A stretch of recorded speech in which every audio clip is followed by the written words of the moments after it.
Welcome to Limitless, the Blind Beginnings podcast where seeing things differently inspires limitless possibilities. The Limitless podcast was created in order to inform, educate, entertain, and share stories from within the blind and partially sighted community that show that the opportunities for those who are blind or partially sighted are truly limitless. And now, it is my pleasure to introduce you to your host, the founder of Blind Beginnings, Sean Marcellet. Welcome back to Limitless, the Blind Beginnings podcast. I'm your host, Sean Marcellet. Today, we have a fascinating topic. I think it's fascinating. We're talking about synesthesia. What the heck is that, you might be asking? To simplify, when one sense comes through with another. So, for example, seeing shapes when you hear music, or seeing colors when you hear certain letters, numbers, words. Apparently 1 to 4% of the population is said to have synesthesia. And today I am joined by a group of individuals who are blind, who have this amazing, I'm going to call it a skill. I don't know. So I want to welcome Keisha, Ginny, Jagad, and Monty. Welcome to the podcast. Hello. Hello. Thanks for having us. Yeah. Oh, thank you. Okay. We are synesthetes. Is that what it is? Okay. That's the collective term, yes. Okay, awesome. Okay. Wow. So I would love for each of you to introduce yourselves. Just tell us a little bit about how much vision do you have? If you had vision at some point, that's an important factor, I think. And then how your synesthesia presents. Keisha, do you want to go first? Sure. So I'm Keisha. I have retinitis pigmentosa, and these days I have basically light perception with like a few added bonuses. No. I can totally relate, but that's a funny way to describe it.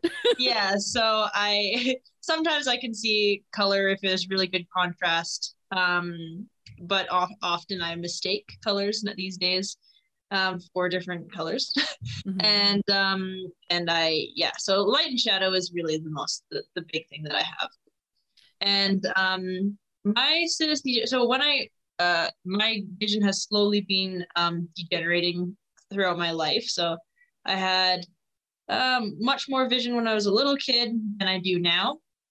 And I would say, so my synesthesia presents mainly as colors associated with words and letters and numbers.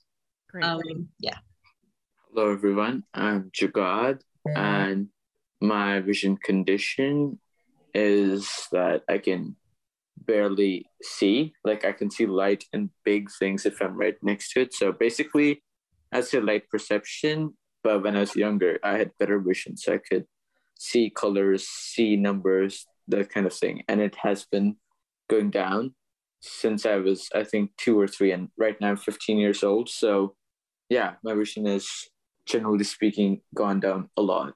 And my color synesthesia is words with letters, numbers, and colors with letters, numbers, and words. So basically hearing and vision crossed, I think.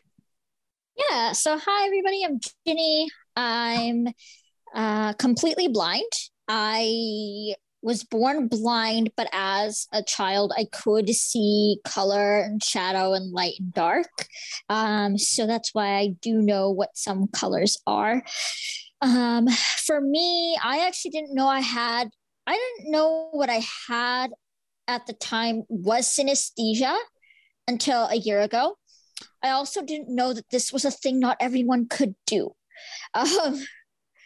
So when my vision deteriorated when I was about 6 or 7, I thought this was just something everyone did. I was like, oh, this is normal.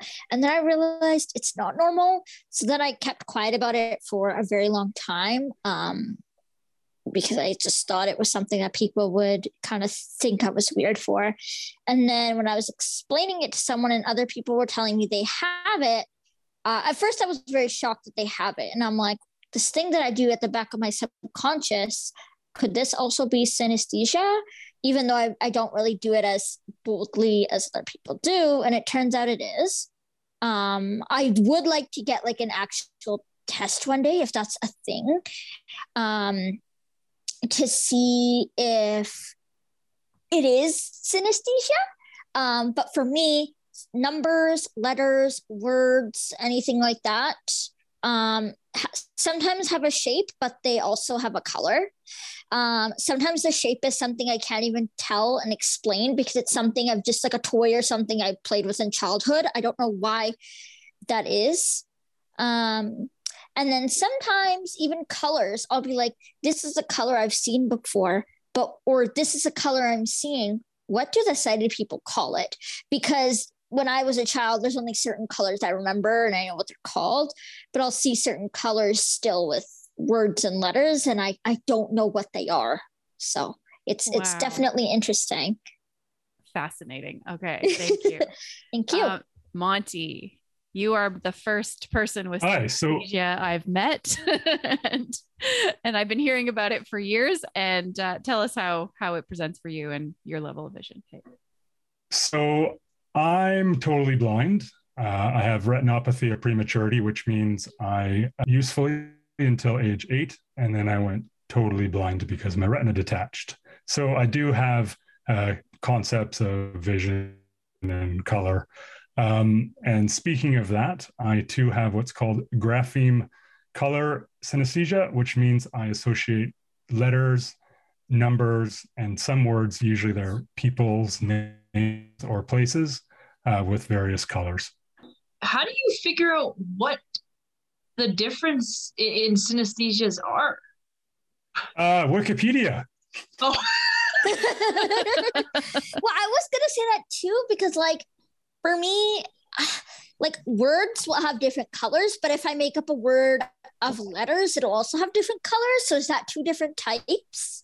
No, they can blend. At least for me, it can blend sometimes. Okay. Did you get a test done? No, I've just read about it, and I didn't know what it was. Like, I didn't even know I had it, right? Like, none of us do. And then the internet came along, and I started to research, and then I sort of found out that I had it, and that it had a name, and blah, blah, blah. But at first, I just didn't really even think it was a thing.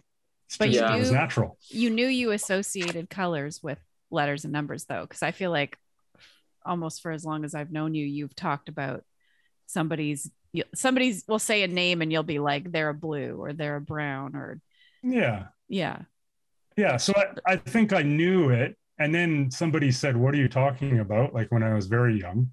And so then I realized it was like a very minor superpower, and I started to sort of then tell people about it. I didn't necessarily have a name for it, and then, as you know, Sean, it would end up being a game where everybody would rattle off people's names and colors. Yeah. What color am I? Yeah. All the things. Yeah.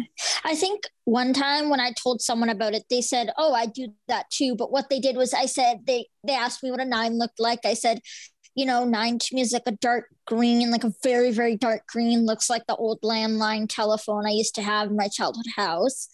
And they said, oh, everyone does that. And they drew a 9 on my hand and said, that's what I picture when I see 9. But I don't think that's exactly quite the same thing. Okay. So before we go down that rabbit hole of what color everything is, what are the other types of synesthesia then? You all have this colors for numbers and letters thing. What else can happen? Monty, I feel like you have looked into this. So there's all kinds of different versions. Apparently there's 80 different forms of synesthesia because it's essentially crossing senses, right? So there's a lot of different forms, and then there's a lot of sort of forms within that. But popular ones, so what we've all listed off here is grapheme color synesthesia, and that's when you're comparing predominantly numbers and letters. Like there are different ones. Like, so sometimes if you hear a certain note, you'll associate color to that. Sometimes smells. So if you hear a certain thing, some people associate a certain smell with it. There's one with even taste, which is very fascinating to me. Again, I don't know like the terms like Monty does, but there's all sorts of different ones. For me, I don't have them with individual notes, although I know someone who does, but I have them with just individual instruments. Like, you know, the sound a piano makes is one color, not depending on note. Okay.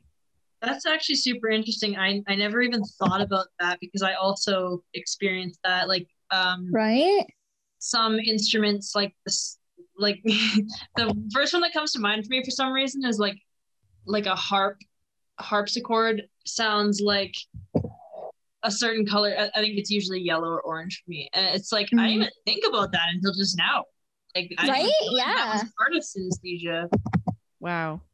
So for me, it's like some things that I remember, like some numbers. I remember how they look like, but in my color synesthesia, it may look as a different shape in a color. Like I may have seen it in real life, but the shape of it in my color synesthesia might look completely different to the actual thing, even though I remember both. I was really curious about that because are you picturing the letter? Is it a print letter? Is it a braille letter? Is it a print number? Is it a braille number? And I imagine that might be different for all of you. Mm-hmm. So for me, I usually do picture print numbers and letters, but I feel like sometimes I do picture braille. It's really weird. And I feel like braille letters and numbers in my head sometimes have a different color than print ones do. Oh. So like Q in print might look it looks a different color than Q in braille in my head. It's really weird. For me, it's different. I picture everything as kind of block print letters, similar to fridge magnets. And there is something about fridge magnets involved in some of the synesthesia studies. Some people think that it plays a big role when we're learning letters as children. Those of us who have used those plays an important role, whereas other studies have sort of said it has nothing to do with it. So that's quite interesting. However, for me, who also now knows Braille, I just picture Braille to be colorless. So for some reason, the letters aren't represented at all in color for Braille, but yet they are in print. Interesting. No. What about you, Jenny? Jenny, did you learn what print letters look like? I was just going to say, for me, print is, it's a little bit meaningless. I actually have fridge magnets because as an adult, I wanted to learn like print letters. So I bought myself one of those kids fridge magnet sets. And they all look the same. It's like kind of one red color.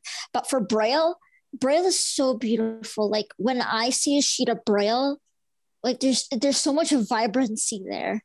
It's like this blend of color. Like, you know, if you're writing like a word like blind beginning or even blind, the colors that are found in that word, the word blind has its own color. And then if I'm looking at the letters of the word blind, it also has its own colors, if that makes sense. And are you picturing the Braille dots when yes. you picture the word blind? Yes. So, okay. Well, if you just say the word blind, then it's just like a square yellow plastic thing in my head. I don't know how to explain it. Okay. But if it's like I'm looking at the letters for blind, then it's red, green, blue, brown, red. Or is that pink? It's like, what's the color between like dark pink, but it's almost red, but it's not? See, like that's what I'm saying. I cannot explain. Like you can't. It's a shade. Name it. Yes, it's a shade. Yeah. Okay. Huh. Oh, that's so weird. I'm like that too, though. Like I can have so I was thinking earlier, one example is the city of New Westminster, right? So if I think about those letters spelled out individually, there isn't a single green one. Yet when I think of New Westminster as associated to a color, it's green. Wow. Oh. And I find that if I'm not thinking about this on my day-to-day life, I don't even notice that I'm doing it. Like, I don't know how to explain it. Like, I don't actually see stuff anymore. It's so subconscious. Now that I'm thinking really hard, things that I'm seeing are more vivid.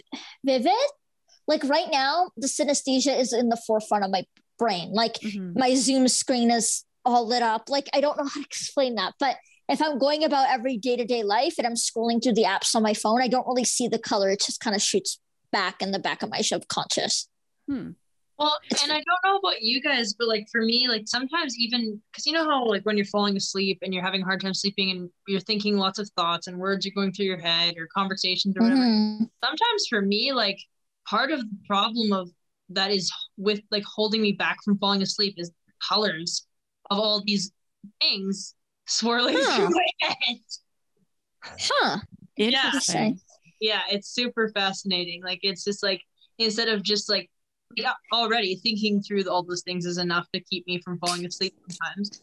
But then it's like, oh man, like put it with the fireworks. Like I'm Yeah. For me, it's like that can put me off sleep, but it can also put me to sleep faster. Like if I'm thinking of a beautiful image in my head, like a colored image, and the colors are sometimes so beautiful that you get that kind of turns like you can fall asleep in there. Like it can also put me to sleep. Okay, so I was doing a little bit of research last night, and there's a few things about this that I thought were kind of interesting and important. For one, you can't control it. So, like you're saying, Ginny, it's just automatic. It's not something you think about. It's just there. You see the colors internally, so they're like in your head. They're not like an aura around people, or I don't know, out external. And maybe that makes no difference if you're blind because you're not going to see externally anyways. I don't know. And the colors stay the same over time. So, oh, and it starts in childhood. So like, this is how they test it. They would give you, you know, say certain letters and numbers, and you would say the colors and they would write them down. And then months later or years later or a year later, they would do the same test again. And the colors are pretty much the same. So that's how they know it's not just, you're not just making up colors, or you know, it's if it's actually synesthesia, you're going to be, I think it was like 80% the same result a year later. You know, you might name it something slightly different based on the shade. So there's going to be some room for error, but nobody would be able to do that like with that much accuracy if they didn't actually have this. I think I just want to add on, like, if I can, because I think that sometimes when you're blind, there's this stigma of like, ooh, you have like this weird other sense, or, you know, you can see without your eyes. And I think that was one thing also kind of holding me back from saying something with it, was because, you know, I don't know if sighted people, I mean, I'm assuming so, that they do have this, but I find that like, you know, saying that you're blind and you see these things in your head kind of makes you like this stigmatized thing. And I don't really know how to word that, but I think that's one reason why it's a little bit like still hard for me to accept, sort of. One thing that's quite interesting is we do, well, I shouldn't say we, I'll say me, but some of the other people I know with synesthesia, I've asked this question too. So for example, for me, the letter M is red. It's like a fairly dark Me too. red. Yeah. For example, though, if you were to picture a McDonald's sign, or at least what a McDonald's sign looked like in 1983, there was a golden letter M, right? A capital letter golden M. Arches. Yep. And it was yellowy gold, right? Mm-hmm. So that automatically is in conflict with how I think of the letter M. However, what I will say is I don't get hung up on that. So I don't sit there and go, that's wrong, that's wrong, that's wrong. I can't move on with my day. I think if I picture it myself, I will probably picture it the way I remember seeing it on the sign. But if it didn't have a color, or if I didn't know that, I would default to my color of it. So it's not like there's like an actual, for me anyway, I'm not going to phone up the owners of McDonald's and say, hey, you got to repaint your sign. It's wrong. Yeah. Okay, so you would picture it yellow if you thought of the McDonald's logo? Yes, because that trumps my idea of what it should be. Okay. Because it's been sort of stated that it's so only for that though, not for any other letter M, unless again it was sort of figured out. Right. Yeah. No, I see that. I totally get that. You said, Monty, that you have colors for things that you can't really see, right? Like you don't really know what the real thing looks like. Well, no, I mean, I do know what the real thing looks like, but where a good example of that would be, like I said, it can be a person's name or a city or a town. So I may not have been to that city or town before or have any reason to know what color it could or couldn't be. And same with a person's name.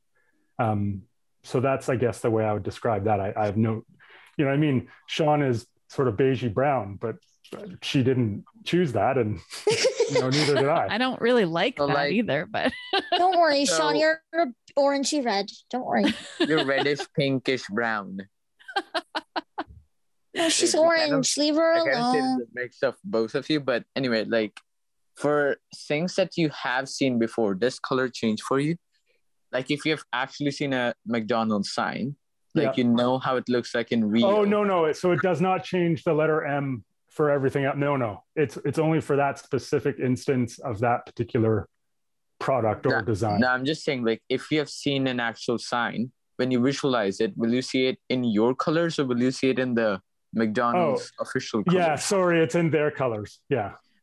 So I have a question about when you figured out that you had this special trait, let's call it. How old were you? And Jenny, you already talked a little bit about it. Sounds like you kind of said some things and people were like, that's weird. And then you didn't say anything more. Yeah, didn't say anything. Realized what it was last year. Yeah. Okay. What about you, Keisha? I think I remember some friends talking about, I just vaguely have this remembrance of this. I don't really remember exactly how this happened, but I think some friends were kind of talking about this condition. And they were like, yeah, I mean, that's kind of weird. Like, can you imagine having that? Like, what?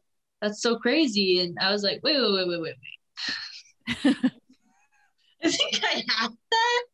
Like, I always had this ability like, that was just how it is in my brain. Like, guys, I have this condition. And I just remember them being like, oh, what? Like, that's so crazy. Like, they just couldn't comprehend it. And then, of course, it was kind of like, you? I think it was some sighted friends, and they were like, you have this? Right. I was like, guys. The blind person in the group. Yeah. I was like, guys, I do have visual concepts for colors. It's just not so prevalently present in my current visual condition. But, yes. But yeah, so I don't even remember I can't even remember like a specific scenario. I just remember being like, wow, okay, I think I have that. Monty, when did you figure it out? It was sort of a progression. Like, I think I don't think I really knew anything about it for the first while, because it was just natural, right? You didn't cross my mind that it was something anybody else didn't do. Mm-hmm. And so I think I just sort of kept it to myself. But then I think I remember saying something, and it might have been to a friend or something, like they said, oh, do you remember when that happened? And I said, oh yeah, it was on a Thursday. And they said, oh, how do you remember that? And I said, oh, because it was green. And wow, Thursday's green for me too. Yeah. Well, they were like, well, what are you talking about? And I said, green. And then I started listing off the other days, and they still didn't understand what I was talking about. And then it just sort of got to the point where they're like, okay. And then, you know what I mean? And then it starts to open a can of worms, and they start asking you about all kinds of different things. And then I sort of figured out what I did picture, because I also have days of the week and months and things like that are also pictured in colors. So I think it was sort of like that I realized it was different. And then I remember talking to my mom about it, and she too has synesthesia. So to answer your question, Jenny, it is in the sighted world as well. And hers is different from mine. So I know that some people think it's inherited. Maybe the concept is inherited, or the ability is inherited, but the actual associations are different, apparently, because my sister also has it, and she thinks we have arguments over dinner all the time. Oh, so the colors are different, but it's still colors? Yeah. Okay, for all three of you? My sister, for sure. I don't know. I haven't talked to my mom about it in a long, long time. Though I will at Christmas. It'll be an exciting dinner topic. But yeah, I just remember, it doesn't take long before someone picks out that it's a strange trait, and then they start to drill down, and especially kids, right? Like and that's when it first happened. And now it doesn't really come up that often unless it comes up. Mm-hmm. I'm interested in where the statistic of 1 to 4% of the population came from, because I mean, I'm no researcher or statistician, but we have I don't really know, like, this population size seems like, I feel like there's a lot of people with it, actually. Like, I feel like, yeah. Well, I don't know. I've met a couple people with it anyway. I mean, I feel like 1 in 4 seems like a very low amount in the grand scheme of. And a lot of blind people. It's greater in the blind community, because I once was part of like a BBC discussion on this, and it had to do with blind people having it. And apparently the thought is that the prevalence is a little bit greater in the blind community than everywhere else. So I don't know why or what that means. And it's kind of strange, because you'd think if any group wouldn't have it, it might be us. Yeah. Jagad, how about you? How did you figure out that you have synesthesia? So like everyone on this call, I've had this forever. And I figured out a couple of years ago when in class we were doing math and talking about numbers and other types of things. We were going over the number line, blocks, that kind of thing. And I started to like say how I could remember all that and list off colors. And I actually did not know that there was a name for this. Mm-hmm. Like I didn't know synesthesia was a word for this. So that was a discovery. And like everyone, I thought like everyone who have color synesthesia, most people, I thought that many people had this. So aside from Monty, does anyone else have anyone in their family that has synesthesia? No. I have no idea. Yeah, I have no idea. That's the thing. I have it. Yeah, people don't talk about it necessarily. So that might be what it is. Interesting. Wow. Now I'm like I'm very interested to like ask my family now. Right? And it's kind of like that thing, I don't know if anyone saw that viral thing going around about people being surprised that some people don't have an internal monologue. Like, it's kind of like that. Like, I always thought everybody had it, like an internal monologue in their head, but not everyone does. I think I'm getting a little stuck on the details, but I'm just curious to know, like, do you picture the number and it's a color, or do you hear the number and just see a color? I picture the number and the color that it is. So if it's like a 4, I'm picturing a blue 4.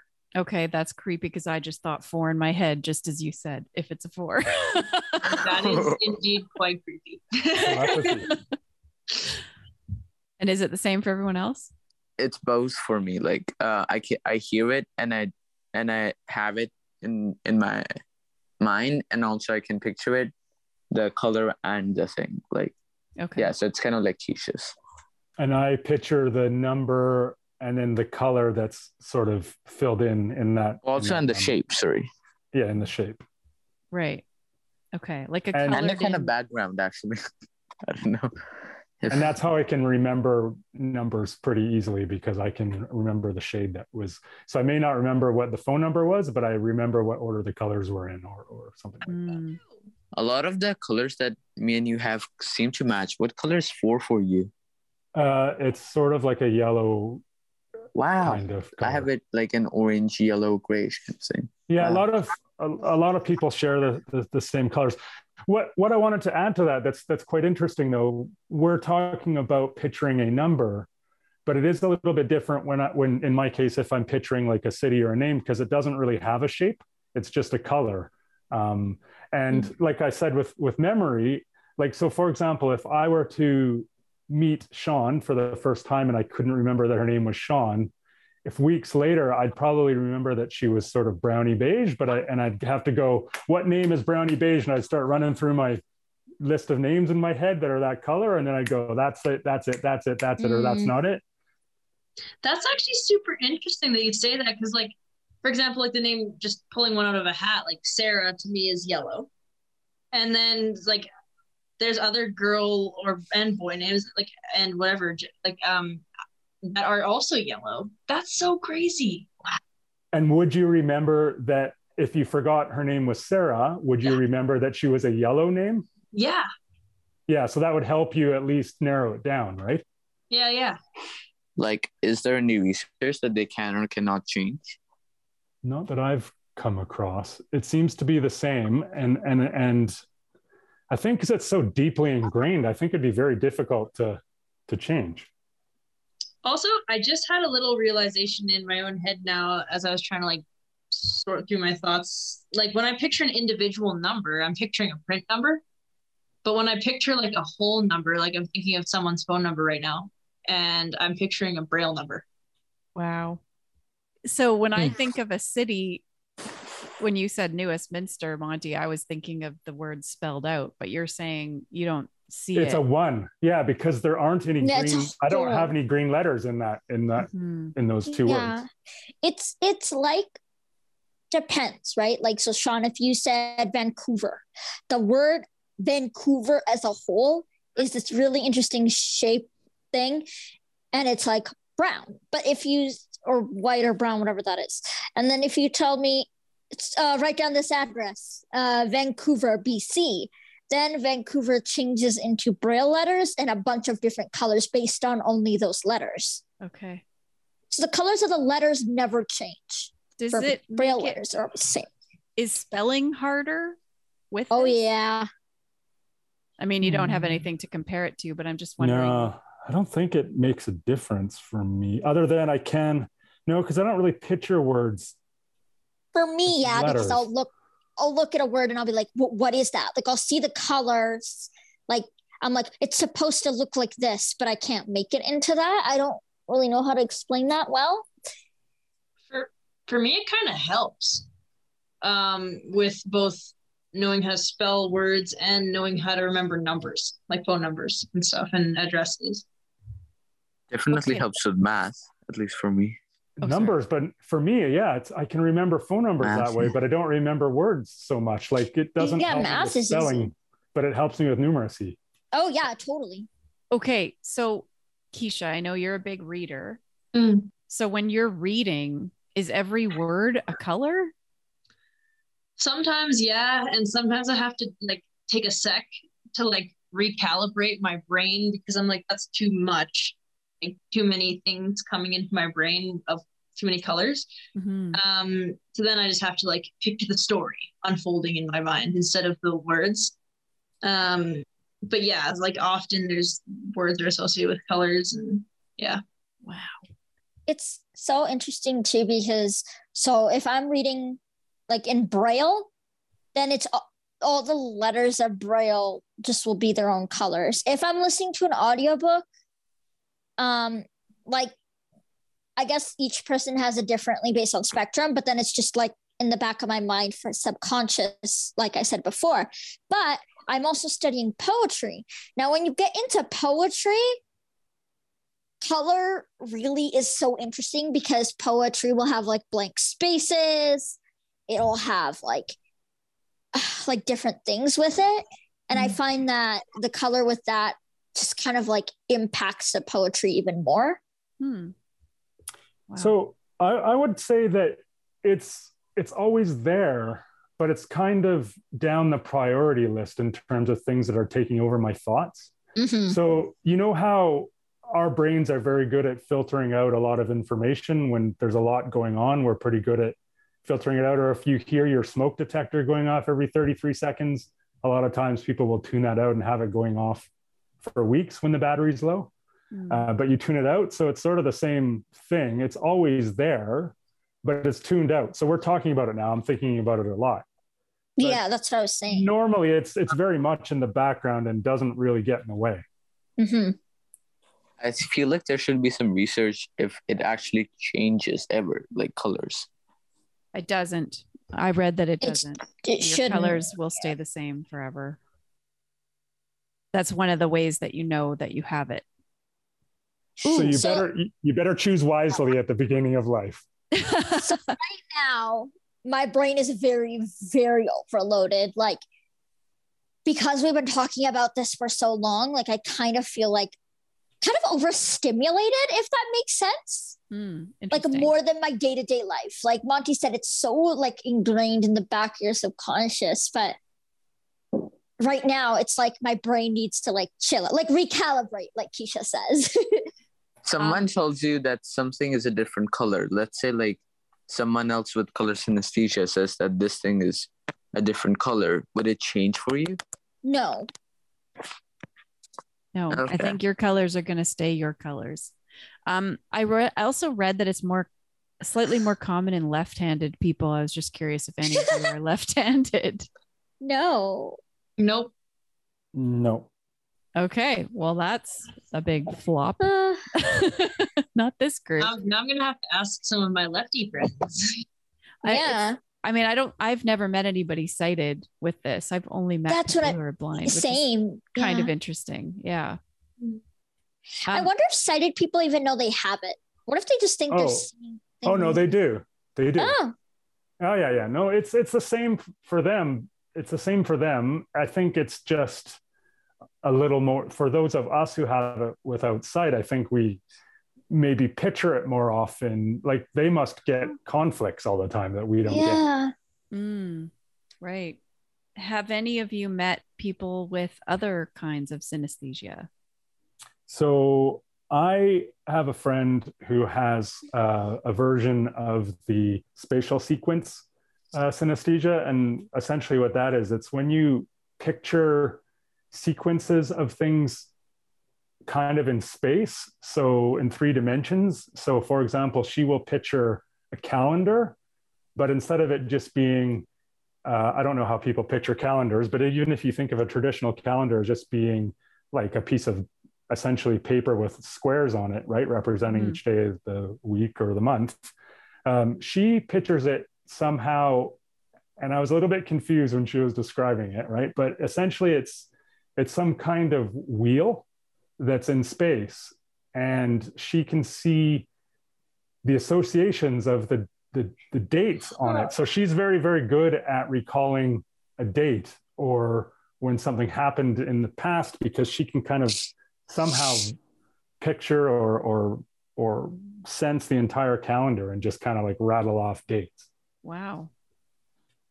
So is that like when I said, you know, oh, that's like that toy I had as a kid, like suspended in front of my vision? Like when I hear like ice cream, like I picture an ice cream tub with all its colors suspended in front of my vision. Is that the shape thing? Well, that might just be imagining, right? Because everybody can imagine something, right? So there must be a difference. I'm speaking out loud here without giving as much thought, but we all must picture things. Like everybody can, well, I don't know about everybody, but I'm assuming most people can picture something and have an imagination. Now that I know about the inner dialogue, who knows? Maybe some people don't. I don't think I picture things. Like when I think of ice cream, I don't picture ice cream. I just think that's delicious. And I don't picture so weird. A bowl of ice cream or an ice cream cone or anything. Do you imagine a flavor in your mouth? No. Oh. Whoa. Do you? Yeah, like when I'm thinking about like if I want chocolate, I'm pretty certain I know kind of what the taste I want at this moment is. Yeah. But that being said, like if my mind is not closed to like an equally awesome chocolate. I mean, I think about maybe what I want right now, like what flavor is appealing, but I'm not picturing the different flavors. Is it because you don't give it thought? Or like if I were to say, hey, Sean, what color is the letter P? Is there any time in this world where you could give us a color, or you just can't? I mean, if I was forced to, I'm thinking green. but I don't know where that came from. And I've never, ever in my life thought of a letter being a color. I think they're usually black. If I picture a word spelled out, it's black, like it would be print on a page, and they're all black. Yeah. But are you seeing that, or are you thinking green? Like, no, I'd have to purposely picture it on purpose. Like, now I don't know whether I have. See, so now I'm like really over. Because I think you have it from what you described. Because I don't actually like. I mean, I picture it, but I don't like. But you my also brain hurts no, right but now. Ginny, you're a bit different because you don't really know what print letters look like. You didn't learn that way. Your vision was pretty much gone very early on before you'd really even like figured out the names of colors. So you have it. It's probably the most fascinating because you have it and you can't even verbalize it because you don't know how to describe what you're seeing. Yeah. And I think that stresses me out sometimes because it's like I have this thing and I'm seeing this thing, but I can't really like make it so tangible to me and palpable. Well, you're kind of describing alternate forms of synesthesia as well. Like we're initially here, we're talking about the grapheme color synesthesia, right? But you're sort of saying that you have some other forms, and I think that's reasonably common. What? Well, no, but that's what I mean. I think that's supposed to be reasonably common with synesthetes in that you have different forms of it, or certain things can cross over. So what you're describing is right for whatever you have, and it differs from what we have in some ways. Just like I think if we were to go through the alphabet or numbers, we would find that we probably share some of the same numbers and letters and days of the week and et cetera, et cetera. Right, but like we did with M. We won't with all of them. So it's the same with what you experience. Okay, just for fun, let's do the days of the week. So Sunday, what color is Sunday? Blue, white. Yellow. Like a red, but like a different red than I'm going to say for Monday when it comes around. So it's like I can't. That's okay. It's okay. Darker. There's no right or wrong answer. A darker and red. It's a shape, and I have a shape. Yeah. Okay. Cool. What's Monday? Red. Pink red. Red, but oh my gosh, you all said a different type of like a lighter red, like a more neon. Oh, neon. Nice. It's definitely dark. Oh no, it's definitely neon. Okay. But Monday and Sunday, it's like a light red and a dark pink, white, that kind of thing. Okay. Tuesday. Yellow. Red, white. Blue. God, did you say red, white? Yeah. It's red and white, like stripes? Well, not stripes, but yeah. Okay, cool. I think also like Tuesday is like purple. World. Okay. Maybe, actually. Blue or purple. I don't know. Okay. How about Wednesday? Red. Orange. Gray. White. Okay. Purple, but like a dark lavender purple. So now this is interesting. So my Monday and Wednesdays are the same color. Does anybody else have repeating colors in their days of the week? Yeah, Sunday and Tuesday. Okay, good. Then I'm not weird. Come from a lot. Okay, Thursday. Green. Light green. Yeah, it's green. It's like a. Okay, you know, like how as a child, anyone have those like lollipops on a stick? That's the type of orange for Wednesday. And for Thursday, it's like a reddish, like, you know, when red and orange kind of cross over, like you kind of can't tell the difference, like that. Friday? Yeah. White. Brown. Black. Dark. Sorry. Interesting. Okay, Saturday? Misha? Oh. Black. Orange. Green. My Saturday is a greeny blue. Nice. Yeah, greeny blue. Yeah, like a cucumber, like the inside of a cucumber with the outer edge. Like, yeah, like white too. What I found interesting was when people have a mixture of colors, kind of in their day. That's like I have different shades, but there's never like a mixture of pink and white. Wow. Okay, let's talk about. We just have a few minutes left, but you've all mentioned how this has helped you with your memory for phone numbers and names. And well, does it help with names? Remember people's names? Okay. Yeah, definitely. Yeah. So that's a benefit.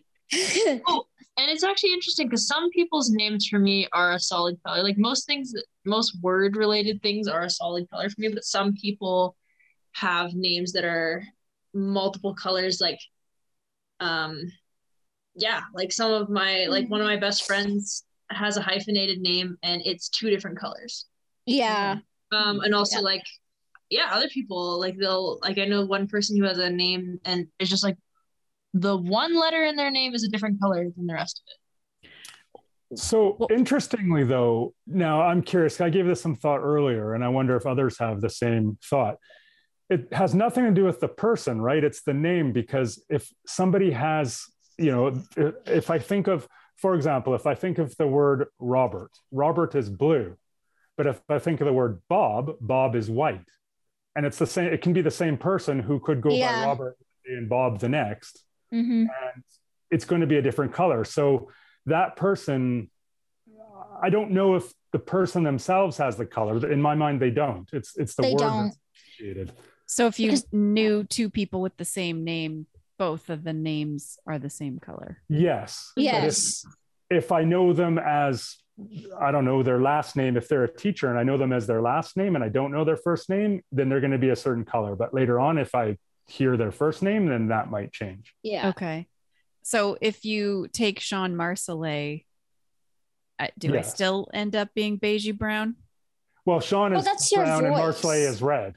So they're 2 different colors. But if I found out later on that your name isn't really Sean, that it's let's think of a purple name, Peg, then I'm not gonna all of a sudden, do you know what I mean? You're not gonna have the same color just because you're Sean.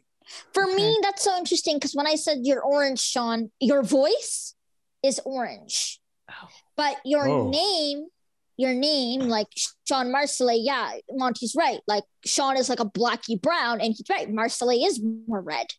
Okay. So I can see that actually.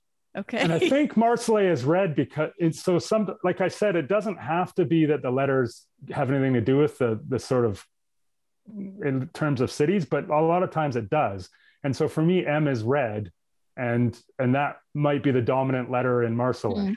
Fun fact, my brain says Marcellet is green.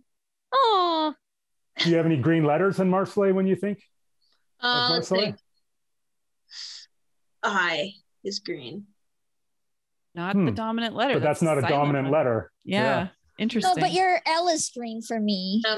Like the M for me is red. So yeah. Wow. So Ginny, voices have colors. Yeah, voices have colors. Also, like your name has a shape. So no offense, but Sean is shaped like a frying pan. Don't know. I'm sorry. That's hilarious because I don't cook much. I don't know. It's a frying pan, and the frying pan is also black. Yes, your voice has colors. So like, but when a crowd is talking, a crowd color is just like a neutral like color. Okay. Bland. So Ginny, if you forgot Sean's name, would you remember that she might have been a frying pan? Like, would that thought cross your would that thought cross your mind if you couldn't remember her name? No, because voices and names have different colors. Like Monty, the name Monty is like yellow, but your voice is like black. And like Keisha's name is like a pinky red, but Keisha's voice is definitely white. Like it's just very different.